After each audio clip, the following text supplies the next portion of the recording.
Ojalá. Pueden tomar asiento. Muchas gracias. Acto seguido, hace uso de la palabra el señor presidente de la Nación, doctor Javier Milei.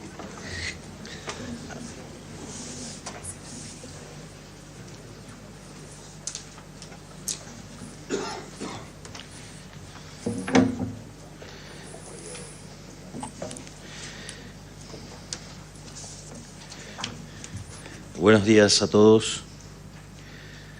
Para comenzar, quiero saludar y agradecer a las autoridades del CEAL por la organización y la invitación a este evento y también a todos los empresarios aquí presentes por haber apostado y seguir apostando a la inversión y el comercio, tanto en este como en el resto de los países de la región. Nos congrega hoy en este espacio una visión común respecto de la vida, que tiene que ver con el rol que cumplen los empresarios en la sociedad y tal como acusa el título de esta 35ª Asamblea, el cambio de paradigma económico que está atravesando la Argentina y que esperemos contagie al resto de la región y también al mundo. Hablamos de cambio de paradigma porque, dicho en pocas palabras, Argentina hace 10 meses decidió dejar atrás las recetas que lo empobrecieron por más de 100 años, para empezar a aplicar las ideas de la libertad, del crecimiento y el progreso, que son las mismas ideas que sacaron al 90% de la población mundial de la pobreza en los últimos 300 años.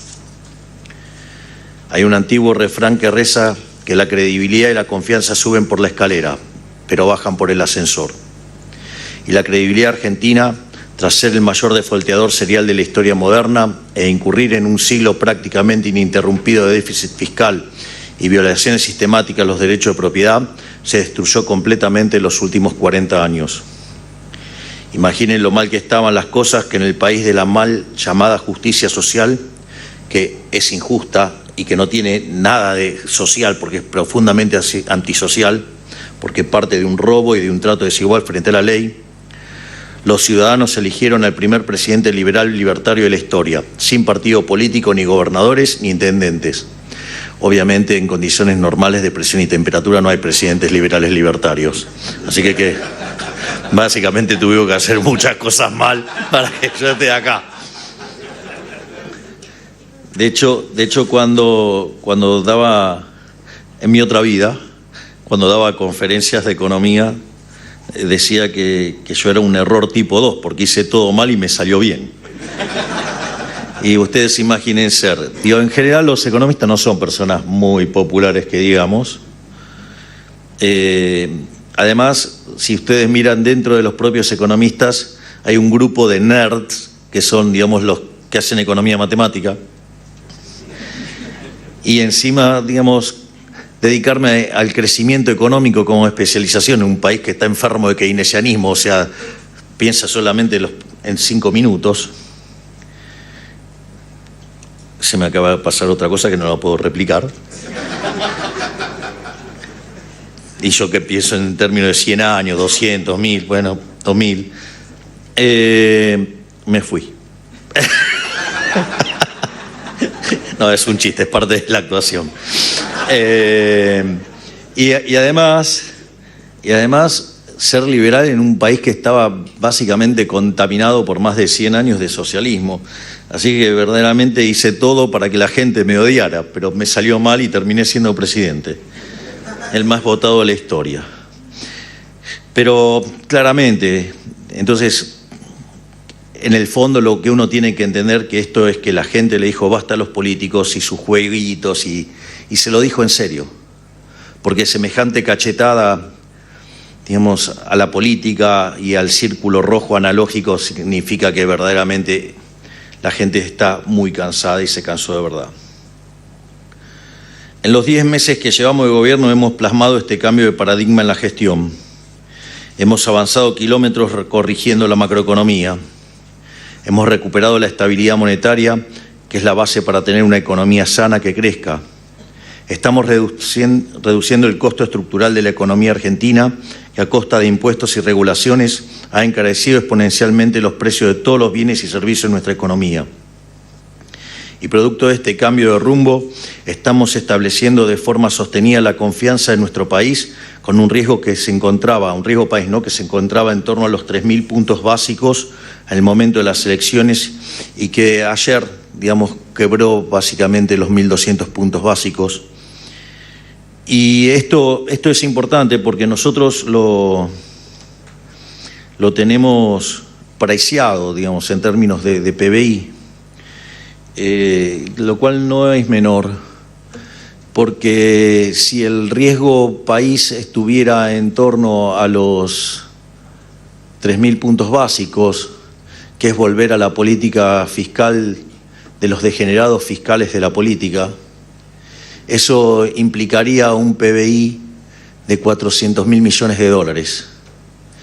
Y con este esquema de política fiscal que tenemos hoy, a los precios de hoy, con el riesgo país no de esta semana, sino de hace una semana atrás, el PBI es de 600.000 millones de dólares.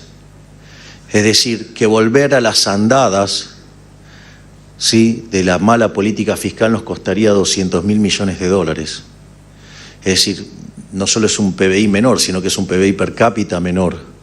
De hecho, la discusión presupuestaria, si uno la hubiera hecho seriamente, ¿no?, aprobando gastos sin contemplar los recursos, lo cual viola la Ley de Administración Financiera del Estado, y además en el Senado también violaron el estatuto del Senado.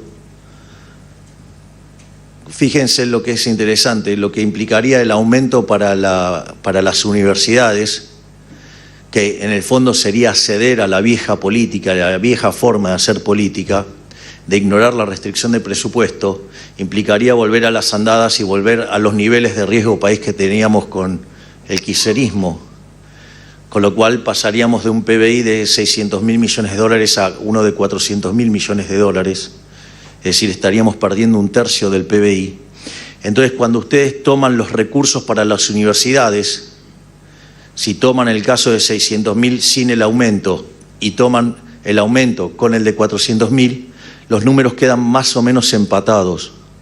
Pero en el medio, ustedes redujeron el PBI per cápita, perdimos un tercio del PBI, y además, cuando ustedes toman el impacto en el PBI en dólares y en el PBI en pesos, el impacto en el PBI en pesos es un tercio, o PBI real, que lo que es en dólares. Esto significa que en el medio se produce un salto del tipo de cambio real, que no solo que hace que caiga el PBI, que caiga el PBI per cápita, sino que exacerba el aumento de pobres e indigentes por la suba en el tipo de cambio real. Entonces, ¿de qué estamos hablando? Y eso es si el reclamo fuera genuino. Si en el medio consideramos que es un mero eufemismo para defender los curros de 3, 4 delincuentes que utilizan una causa noble y la prostituyen para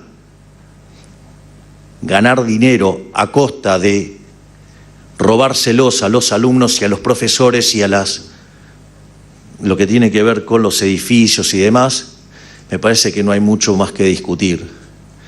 Y nosotros hemos venido a hacer las cosas que están bien, independientemente de lo que diga la opinión pública o el terror que le tengan muchos a decir la verdad. Nosotros vinimos a terminar con los curros. Y en el fondo, digamos, si estuvieran limpios, ¿cuál es el problema de que los auditen si estuvieran limpios? Hace casi 10 años que no hacen una auditoría. Lo único que estamos pidiendo es auditarlos. Pero parece que eso es poner en riesgo la educación pública. No, todo lo contrario, es valorizar la educación pública. Es decir, si estuvieran limpios, el principio de revelación diría que claramente podrían mostrar los números, pero no lo quieren hacer. Y por algo debe ser entonces. Pero lo que quiero que quede claro es que volver a las andadas no es gratis. Es por lo menos perder un tercio del PBI. O, si yo lo quisiera poner en términos de logro, esta baja del riesgo país nos permite pasar de un PBI de 400.000 millones de dólares a uno de 600.000 millones de dólares por solo el efecto que tiene sobre el valor de los activos la baja del riesgo país y lo que permite en términos de coordinación macroeconómica, que es un 50% más. Miren qué numerito, ¿eh? No hay gestión. Pero como decía, las consecuencias de todo esto empieza a verse, por ejemplo, con un boom de crédito nunca antes visto. En noviembre no había ni cuotas en comercios minoristas y hoy existe el crédito hipotecario a 30 años como si fuéramos Singapur, acompañado de créditos personales y a empresas. Es decir, si ustedes recuerdan, en noviembre, diciembre estábamos discutiendo la hiperinflación. Estábamos viendo cómo lográbamos pasar el día a día. Hoy está volviendo una de las herramientas de mayor movilidad social ascendente, que es comprar una propiedad. Y se puede hacer a 30 años. Por lo tanto, mire si hemos cambiado el contexto macroeconómico.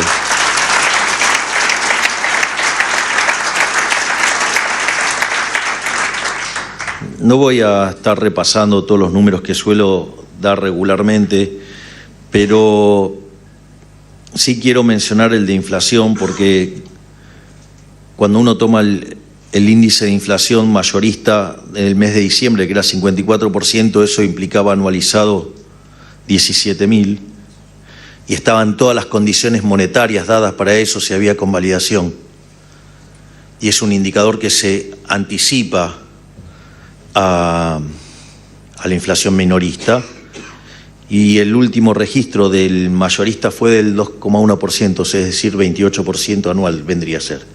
Miren si no hemos hecho una tarea titánica arreglando el problema monetario y que por ende, digamos, esto es lo que explica que pueda existir otro horizonte temporal para las inversiones en Argentina. A su vez, en materia de inversiones, el RIGI sigue sembrando anuncios a lo largo y ancho del país con proyecciones muy positivas para la balanza comercial y energética de acá en adelante. El primer tramo del blanqueo popular que impulsamos ha superado todo tipo de expectativas, superando incluso el primer tramo del blanqueo de la administración de Macri, que ya había sido un éxito. Es decir, cuando ustedes miran los depósitos en dólares, verdaderamente el número es estremecedor lo que está pasando. Pero digo, a veces parece que, no sé si hay falta de perspectiva histórica o hay ignorancia o mala intención, o todas juntas a la vez. Producto de esto, los depósitos en dólares del sector privado se encuentran hoy en niveles récords. Día a día se vuelve más sencillo montar una empresa en Argentina, y todos sabemos lo que pasa con los salarios cuando hay más empresas compitiendo entre ellas para atraer la misma cantidad de trabajadores. En este sentido, seguimos trabajando todos los días desatando el nudo gordiano que construyeron los exégetas del modelo empobrecedor. Todo esto en pos de seguir subiendo escalones en términos de libertad económica que nos traerán más ahorro, más inversión, más crecimiento y mayor prosperidad. Yo suelo decir recurrentemente que nosotros trabajamos para ser el país más libre del mundo. De hecho, la reforma de la ley bases más el DNU 7023 nos permite tener un salto en términos de libertad económica de casi 90 puestos. Pasaríamos a estar en niveles parecidos a países como Alemania, como Italia, como Francia, pero eso para nosotros no es suficiente. Nos quedan 3.200 reformas pendientes y ustedes pueden ver la tarea enorme que lleva a cabo nuestro colosal ministro de desregulación, que es Federico Sturzenegger. Y cuando ustedes ven el día a día se van a dar cuenta que sin lugar a dudas, cuando terminemos este mandato, sin lugar a dudas vamos a ser el país más libre del mundo, con lo que ello implica en términos dinámicos. Entonces, básicamente, yo no quiero detenerme en hacer un raconto detallado de nuestra breve gestión, que ya han escuchado en otras ocasiones, pero sí quiero hacer énfasis en contarles a dónde conduce este barco, que no es a otra cosa que ser el país más libre del mundo. Muchas veces cuando uso esta expresión me tildan de loco y otras cosas más. Digo, pero esto también lo dije en un reportaje. ¿Y cuál es la diferencia entre un genio y un loco? El éxito.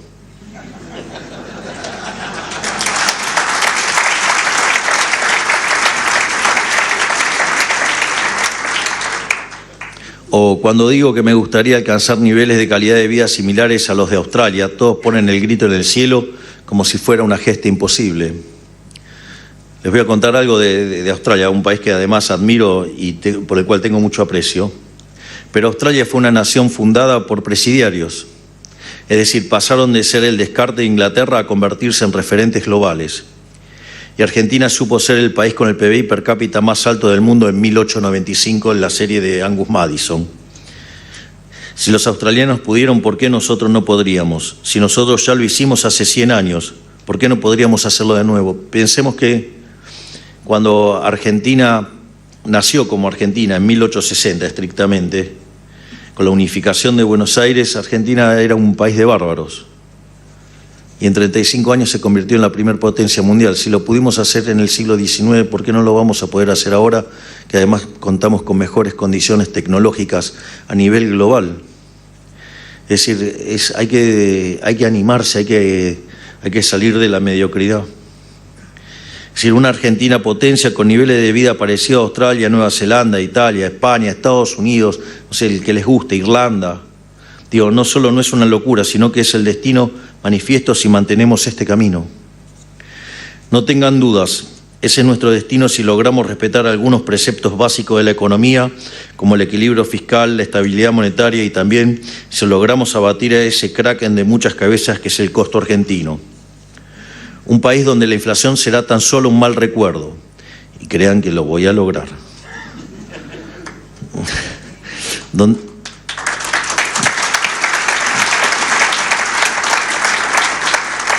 Donde los argentinos habremos recuperado la capacidad de hacer cálculo económico y cada cual podrá planificar, ahorrar, invertir y ser el dueño de su propio destino. Un país donde es el que produce y no el Estado el que elige qué insumos utilizar, a quién contratar, a quién le vende y a qué precio. Un país donde se puede importar tecnología de punta para mejorar la competitividad sin pagar 2 o 3 veces su valor por culpa de aranceles confiscatorios. Un país donde cada uno puede disfrutar del fruto de su trabajo sin temor a que le roben o incluso lo maten por algo tan básico como un celular. Un país donde se pueden comprar televisores al contado y una casa en cuota y no al revés como sucedía hasta hace muy poco acá. Un país donde no hay que cruzar la frontera para hacerse de un par de zapatillas de buena calidad o buen precio. Un país con impuestos mínimos, retribuidos con servicios de calidad, no con municipios, provincias y un Estado nacional voraces cobrando el mismo impuesto 3 veces para brindar servicios paupérrimos las 3 veces. Un país donde no se habla de ganancias extraordinarias para cobrarte más impuestos cuando tuviste un buen año, porque si el fin moral de todo negocio es ganar plata, ¿cómo puede ser extraordinaria una ganancia? Aquí quiero hacer un punto porque me parece interesante. No hay nada más aberrante que hablar de este concepto de cobrarle más a las ganancias extraordinarias y demás.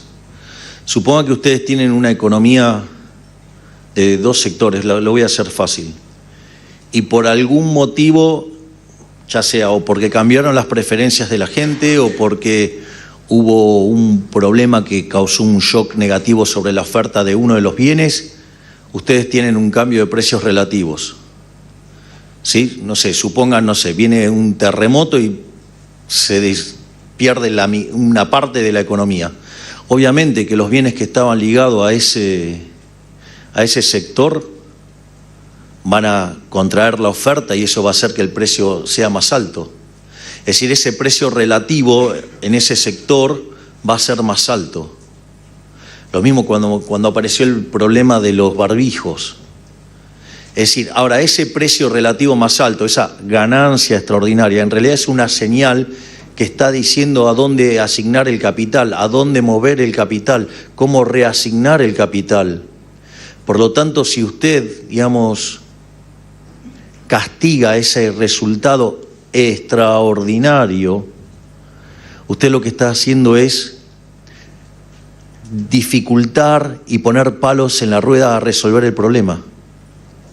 Es decir, usted necesita que esa señal de precio fluya para que los recursos se reasignen y de esa manera resolver el problema. Esto es la misma discusión que del tipo de cambio real. Digo que son un fastidio ya. Bueno, por suerte, digamos, los econochantas ya se calmaron bastante, pero, o sea, suponga, digamos, le puedo hacer el mismo. A ver, si yo tengo equilibrio fiscal, tengo constante la cantidad de dinero, no tengo elementos de la política económica que estén generando un problema artificial. Ahora, si yo tengo un problema del sector, lo voy a hacer con un ejemplo. Supongamos que tengo una economía de transables y no transables. Y por algún motivo, no sé, viene un terremoto y me rompe la mitad del sector no transable. Eso haría que el precio de los no transables, ¿qué tiene que pasar? Tiene que subir. Entonces, que en la lógica de los econochantas me estarían diciendo que el tipo de cambio real está apreciado, ¿no? Porque estaría subiendo mucho el precio de los no transables. Entonces, ¿cómo lo querrían arreglar los econochantas? Devalúa, el tipo de cambio está atrasado, devalúa. Es interesante porque si yo devalúo, o sea, les hago caso y devalúo, ¿cuál es el problema? El problema es que yo necesitaba mandar los recursos al sector no transable y devaluando, ¿qué es lo que hago? Rompo la señal de precios y por lo tanto no termino nunca de resolver el problema. Es decir, y Argentina tiene ese problema desde que tenemos esa maldita institución llamada Banco Central de la República Argentina, que utilizan el Banco Central para corregir problemas del sector real. No, los problemas del sector real se arreglan en el sector real. Es decir, lo único que puede hacer el Banco Central es mantener la inflación a raya, algo por lo cual trabajamos activamente. Entonces, si yo, digamos, violento esa señal, me pasa lo que me pasa a mí, digamos, o sea, freno la cantidad de dinero, termino con el déficit fiscal y obviamente que la recomposición de precios relativos va a hacer que los no transables estén más caros. ¿Por qué? Porque durante más de 70, 80, casi 100 años me dediqué a ¿qué? A romper la señal de precios. Es decir, no es gratis. Y esto también es importante porque entonces cuando aparece ese beneficio extraordinario, a ese empresario que está cosechando ese beneficio extraordinario, digo, en lugar de perseguirlo, le tendría que estar dando un premio, lo tendría que estar llevando en andas. O sea, de vuelta, piensen en el medio de la pandemia, la necesidad de los barbijos. Sí, claro que va a ganar un montón de plata si hay un reacomodamiento de la demanda furioso.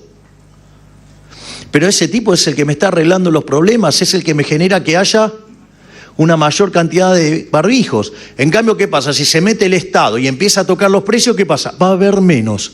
Y encima, digamos, porque los recursos se quieren mover del sector A al sector B, pero como yo le estoy capeando el precio, el sector A se me va a destruir, pero el sector B no se va a expandir.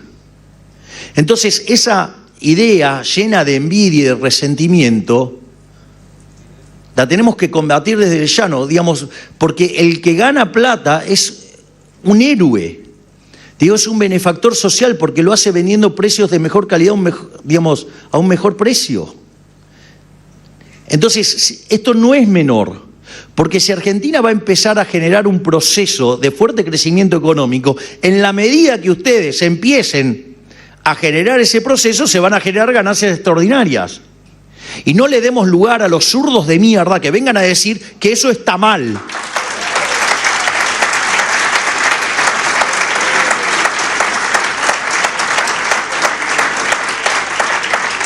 Porque ellos que se basan en la envidia, en el odio, en el resentimiento, van a venir a hinchar las pelotas con el coeficiente de Gini, la desigualdad. Y en realidad, o sea, esos tipos que están capturando los grandes beneficios son los que nos van a hacer de vuelta que Argentina sea un país grande nuevamente. Entonces, digamos, demos esa batalla, digo, por eso me estoy desviando del discurso original, mis disculpas, pero me encantaría leer tus carteles. Pero hay un efecto que se llama años y no veo. Me encantaría poder leerte. A ver. ¿Qué dice?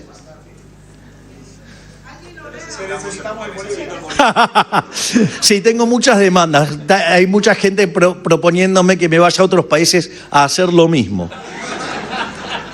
Digamos, voy a tener un problema de nacionalidad.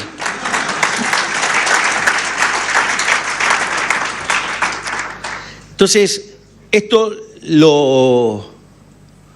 se los planteo abiertamente porque es el debate que se va a venir de cara al futuro.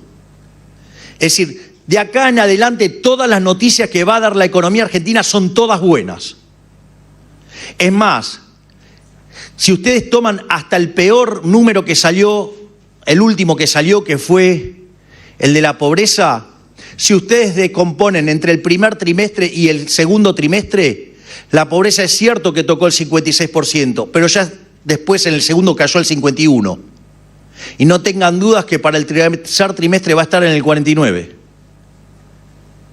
Es decir, si yo tomo los datos de actividad, el último indicador del EMAE dio 1,7.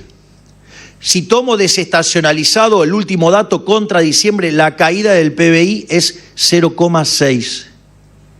Nada si tenemos en cuenta que acabamos de hacer el ajuste fiscal más grande de la historia de la humanidad.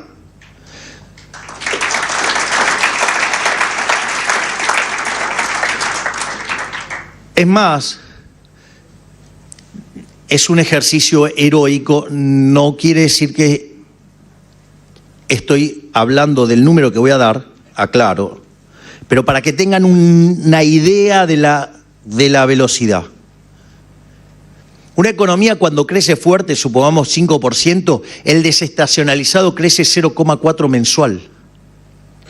El último dato dio 1,7. Eso significa que la velocidad que mostró el último dato es de una economía como que se mueve a un ritmo del 23%. Es decir, ustedes se dan cuenta, ¿no? Digamos, porque el otro día me llegó la referencia de cierto periodista imbécil, y lo digo en estos términos para que no puedan saber si estoy hablando de un hombre o una mujer.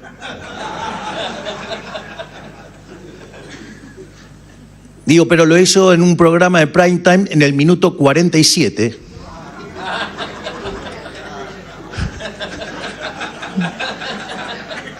Así que, como verán, lo tenemos bien calibrado. A esos delincuentes los tenemos bien calibrados. Pero no se crean que van a tener que ir a buscar en lugares de la grilla hostiles, ¿eh? Ojo. Dicho esto, el número que se publicó ayer de 1,5 es buenísimo. Y sin embargo, ¿qué hacen? Ustedes tienen una economía que se venía destrozando, que iba camino a una hiper, que íbamos camino a hacer explotar la pobreza, que íbamos camino a destrozar el nivel de actividad. Porque yo les aviso, un ajuste que fue la mitad del que nosotros hicimos fue el que hizo Duhalde. Les cuento que el PBI cayó 11% y en el segundo trimestre, que fue cuando lo hizo pleno, cayó 16%. Miren los números que le estamos hablando. Entonces, está claro que cuando ustedes tienen la caída, si comparan contra el mismo mes del año anterior, va a dar negativo. Bueno, la persona en cuestión hacía todo foco en eso y no en el indicador mensual desestacionalizado, que es el que está mostrando la salida.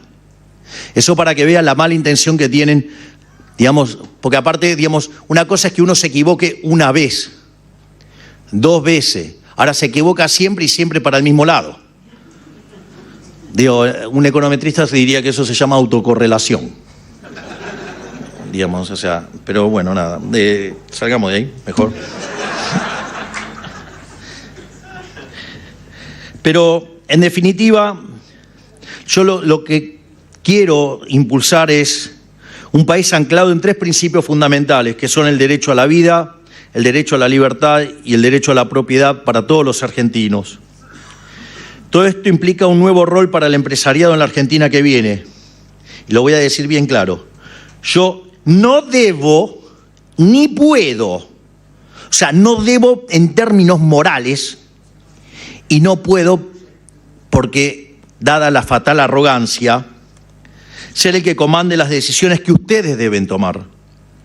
Deben ser ustedes quienes las tomen, sabiendo que de este lado hay un gobierno que los apoya y que está dispuesto a todo por hacer las cosas bien. Si no, vean lo que estoy peleando para defender el déficit cero, o lo que estoy peleando para mantener emisión cero, y todo lo que estamos haciendo desregulando todos los días para que justamente cada día sea más fácil invertir en Argentina.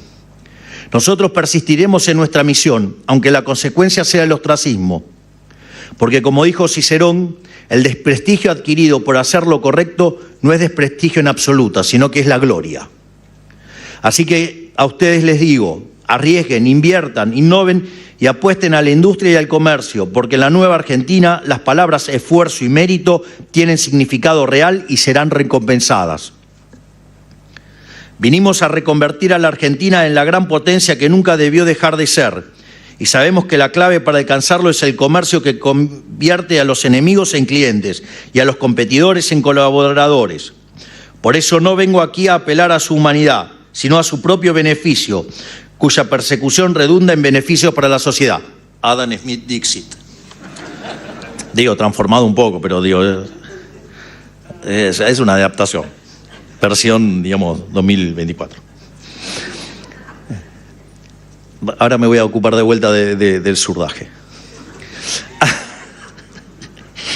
Sí, hoy me agarraron de buen humor.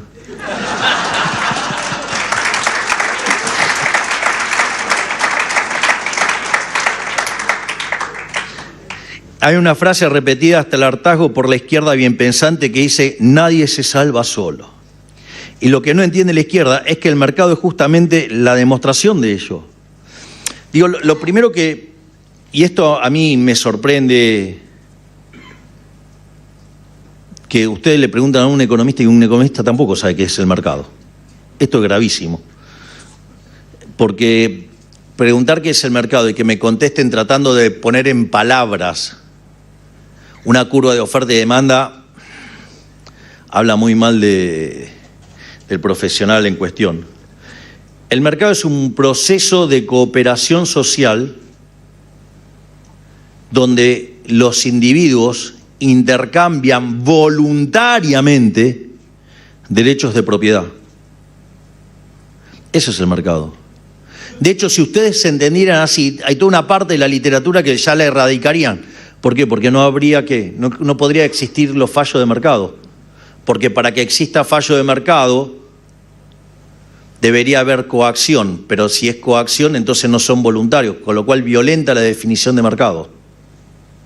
Fíjense, por eso la definición de Alberto Venegas Lynch, hijo, sobre el liberalismo, ¿no? El liberalismo es el respeto irrestricto del proyecto de vida del prójimo basado en el principio de no agresión y en defensa del derecho a la vida, a la libertad y a la propiedad.